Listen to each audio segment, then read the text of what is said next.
जय श्री कृष्ण दोस्तों, क्या आपने कभी सोचा है जिस धन को कमाने के लिए इंसान पूरी जिंदगी भागता है, क्या वही धन अंत तक उसके साथ रहता है।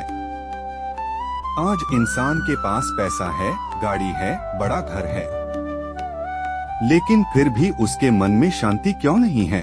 क्यों कुछ लोग बहुत अमीर होकर भी दुखी रहते हैं और कुछ लोग कम होते हुए भी खुश रहते हैं।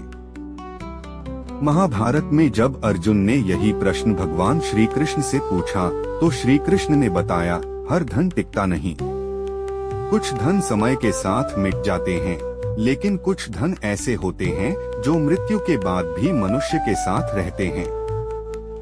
तो आखिर कौन सा धन सच्चा है, पैसे का धन या पुण्य का, तिजोरी का धन या ज्ञान और भक्ति का।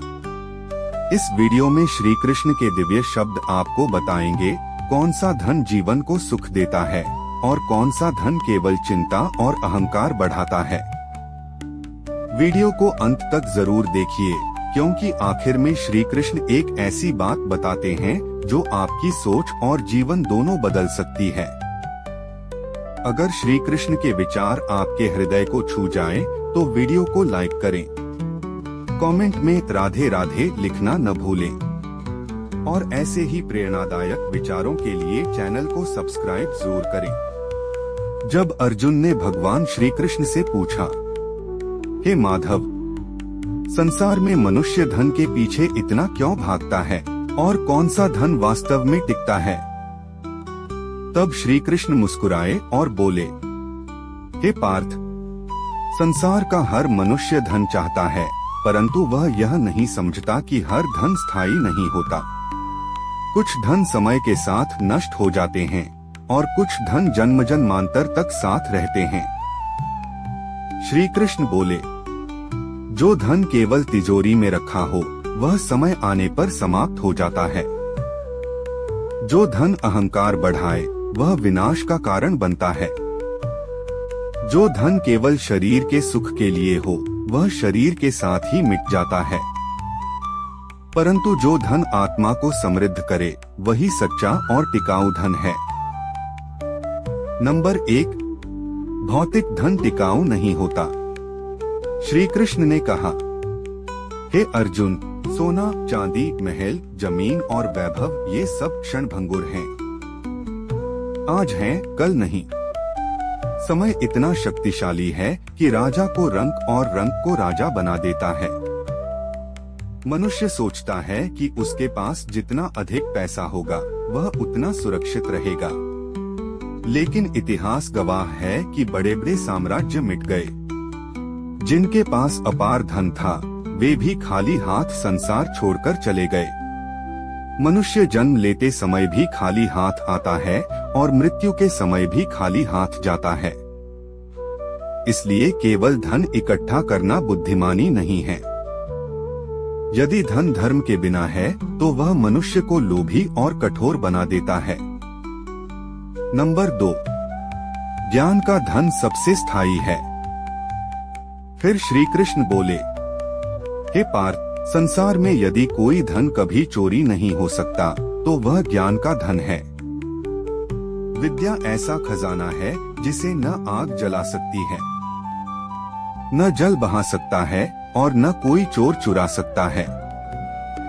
धन खो जाने पर मनुष्य गरीब हो सकता है, लेकिन ज्ञानवान व्यक्ति हर परिस्थिति में फिर से उठ खड़ा होता है। ज्ञान वह दीपक है जो अज्ञान के अंधकार को मिटा देता है। जिसके पास ज्ञान है वह कठिन परिस्थितियों में भी सही निर्णय ले सकता है। इसलिए मनुष्य को केवल पैसा कमाने में नहीं, बल्कि सीखने और समझ बढ़ाने में भी समय लगाना चाहिए। नंबर 3, पुण्य और अच्छे कर्मों का धन अमर होता है। श्री कृष्ण ने अर्जुन से कहा, हे धनंजय, सबसे बड़ा धन पुण्य का धन है।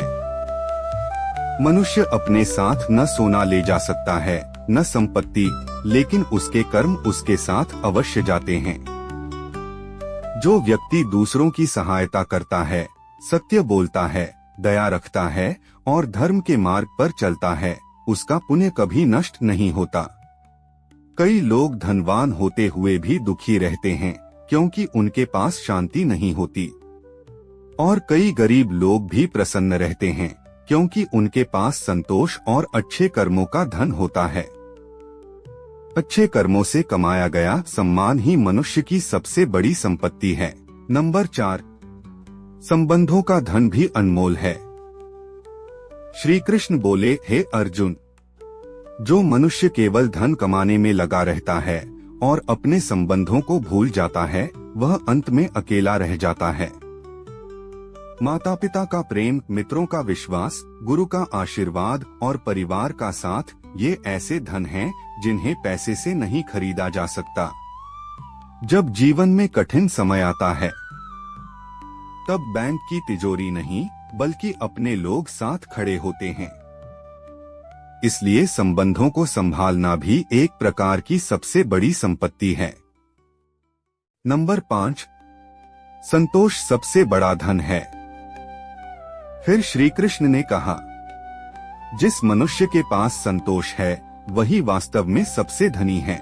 लोभी व्यक्ति के पास चाहे कितना भी पैसा क्यों न हो, उसे हमेशा कमी महसूस होती है, लेकिन संतोषी व्यक्ति थोड़े में भी प्रसन्न रहता है। संतोष का अर्थ आलस्य नहीं है।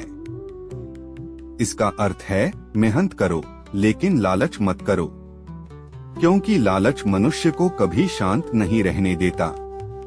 नंबर 6, धर्म से कमाया धन ही टिकता है।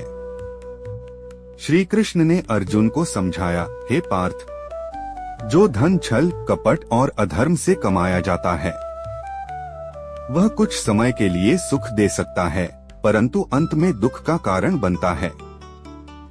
अधर्म से कमाया गया धन परिवार में कलह, मन में भय और जीवन में अशांति लाता है, लेकिन ईमानदारी और परिश्रम से कमाया गया धन कम होने पर भी सुख देता है।